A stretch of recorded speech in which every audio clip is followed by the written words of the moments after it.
హైదరాబాద్లో భారీ వర్షం పడితే చాలు రోడ్లు నదులను తలపించడం, కాలనీలు జలమయం కావడం, గంటల తరబడి ట్రాఫిక్ స్తంభించడం ఇప్పుడు దాదాపు ప్రతి ఏడాది కనిపిస్తున్న దృశ్యంగా మారింది.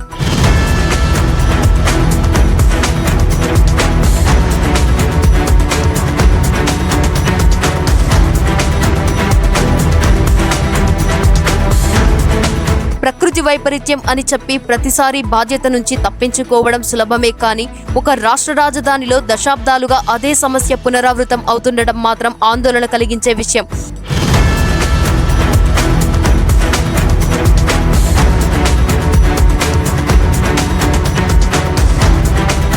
ముఖ్యంగా ప్రతి ఏడాది వర్షాకాలం వస్తుందని ముందే తెలిసినా అదే ప్రాంతాలు మళ్లీ ముప్పుకి గురవుతుండటం నగర ప్రణాళిక డ్రైనేజీ వ్యవస్థలో ఉన్న లోపాలను స్పష్టంగా చూపిస్తుంది. హైదరాబాదుకు వరదల సమస్య కొత్తది కాదు. 1908లో మూసీ నది ఉప్పొంగి నగరాన్ని ముంచెత్తిన ఘటన చరిత్రలో నిలిచిపోయింది.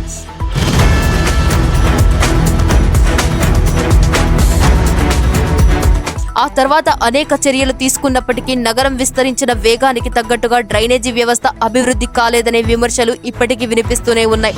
ఒకప్పుడు వర్షపు నీటిని నిల్వ చేసేందుకు ఉపయోగపడిన చెరువులు, కుంటలు, సహజ నీటి మార్గాలు క్రమంగా ఆక్రమణలకు గురయ్యాయి. ఫలితంగా నీరు వెళ్లే మార్గాలు కుంచుకుపోయి భారీ వర్షాలు వచ్చినప్పుడు రోడ్లపైకి చేరుతున్నాయి.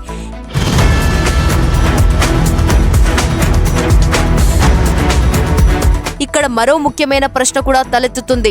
జూబ్లీ హిల్స్, బంజారా హిల్స్ వంటి ప్రాంతాలు పెద్దగా ప్రభావితం కాకపోతే కొన్ని లోతట్టు ప్రాంతాలు మాత్రమే ఎందుకు పదే మునిగిపోతున్నాయి?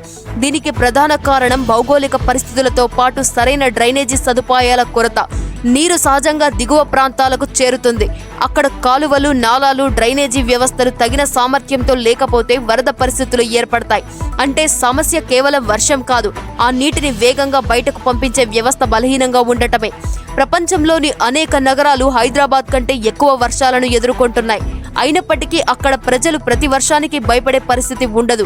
కారణం ముందస్తు ప్రణాళిక, ఆధునిక డ్రైనేజీ వ్యవస్థలు, నీటి ప్రవాహాన్ని పర్యవేక్షించే సాంకేతిక పరిజ్ఞానం, స్మార్ట్ డ్రైనేజీ అనే వ్యవస్థ ద్వారా వర్షపు నీటి మట్టాన్ని సెన్సార్లతో గమనించడం, ప్రమాదకర ప్రాంతాలను ముందే గుర్తించడం, అవసరమైతే ఆటోమేటిక్ పంపులు, గేట్లను ఉపయోగించడం వంటి నీటి నిల్వలను గణనీయంగా తగ్గించగలుగుతున్నారు. హైదరాబాద్లో కూడా శాశ్వత పరిష్కారం అసాధ్యం కాదు. నాలాల ఆక్రమణను తొలగించడం, చెరువులను సంరక్షించడం, డ్రైనేజీ వ్యవస్థ సామర్థ్యాన్ని పెంచడం, స్మార్ట్ టెక్నాలజీని వినియోగించడం వంటి చర్యలు చేపడితే పరిస్థితి మెరుగుపడే అవకాశం ఉంది. ప్రతి ఏడాది వర్షం వచ్చిన తర్వాత నీటిని తొలగించడం కంటే వర్షం రాకముందే సమస్యలను గుర్తించి పరిష్కరించడం ఎంతో ముఖ్యమైనది. ఒక ఆధునిక రాజధానిలో ప్రజలు వర్షం పడితే బయటకు రావడానికి భయపడే పరిస్థితి ఉండకూడదు.